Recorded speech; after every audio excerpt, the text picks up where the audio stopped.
We all know Social Security is broken. How do you make sure it doesn't break your retirement plan? How can you prepare for upcoming changes to Social Security? I've got that and more coming up.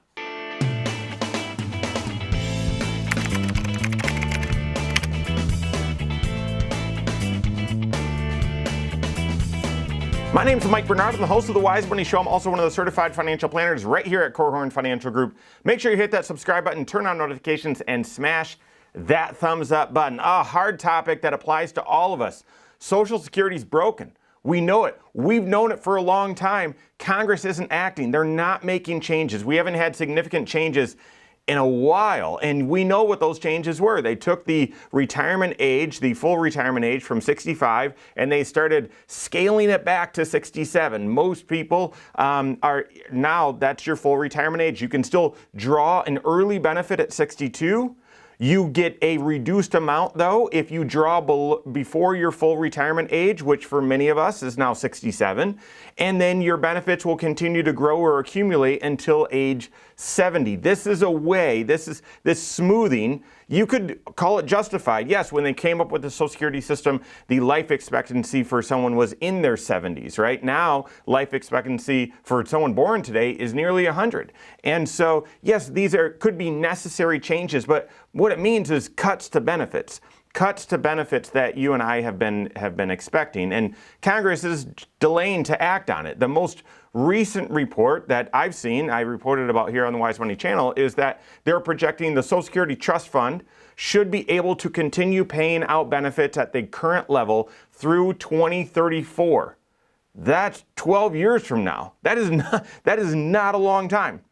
Not a long time at all. And if no changes are done to shore up the system, then benefits would be reduced. It'd be considered insolvent. Social Security would be considered insolvent. And benefits wouldn't be cut to zero, but they would be reduced to the current funding level, which is approximately 80%. Therefore, if they make no changes, if there's no changes done to Social Security, you could see a 20% reduction to your Social Security. Even worse, if there really are no changes made out there in the future. Likely Congress is going to act. There's been all sorts of analyses done. We've talked about them before, whether they raise Social Security taxes, whether they raise the wages on which they collect Social Security taxes on, whether they reduce benefits, whether they push that full retirement age from 67 out to 70, something like that. All sorts of changes. They've even stress test what those changes would do to shore up the system. The problem is, the longer Congress waits to act, the fewer choices there will be, and the harder those adjustments will be to incorporate, okay? So, all that said, we know an adjustment to Social Security is coming.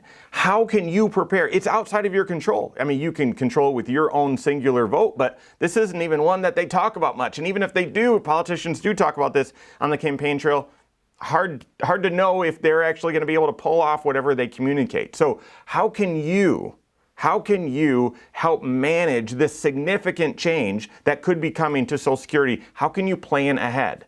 Well, it's got to start with a 5-factor retirement plan. You've got to build in that clarity as to where do you stand today? Where is your goal? What are you trying to achieve with retirement? How are you going to get there? And then continue to monitor whether you're on track or not, okay? That's the overall goal planning process.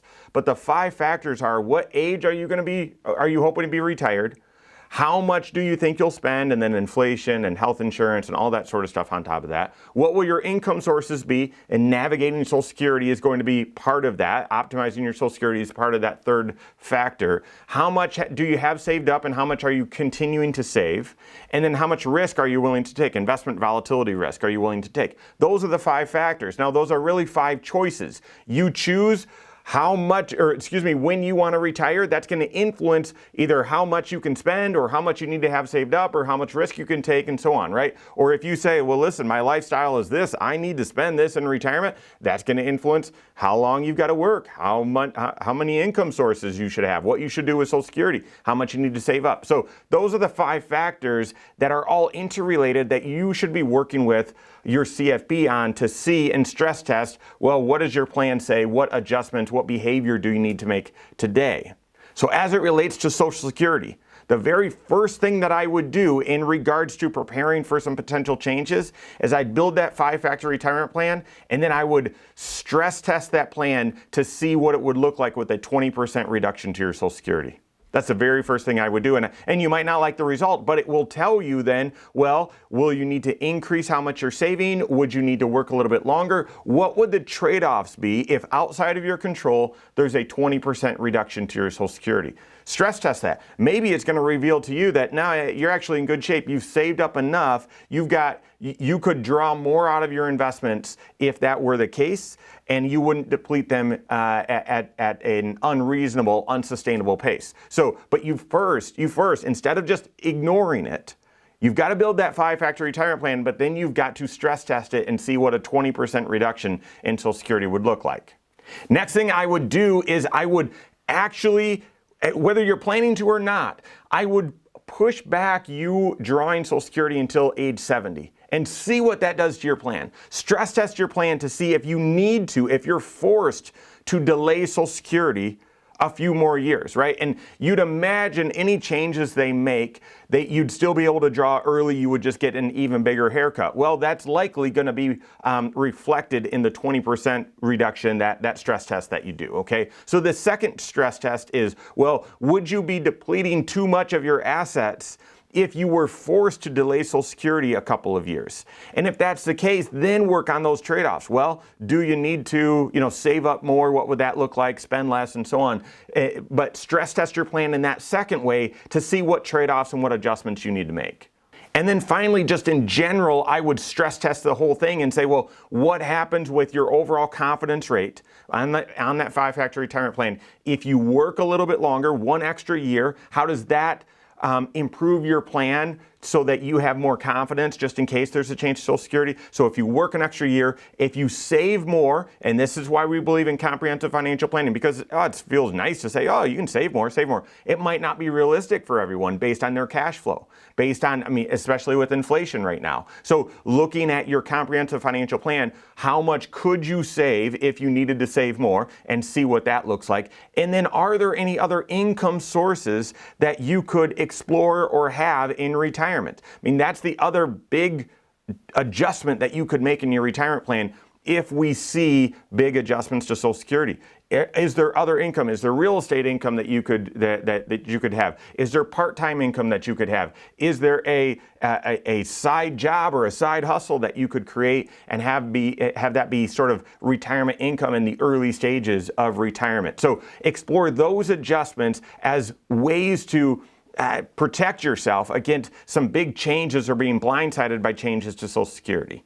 All of those adjustments lay on top of the foundation of a comprehensive financial plan, and part of that comprehensive financial plan, a 5-factor retirement plan. If you have that clarity, then you have the confidence to make adjustments when life throws you curveballs, as it inevitably will, unfortunately, with Social Security for all of us.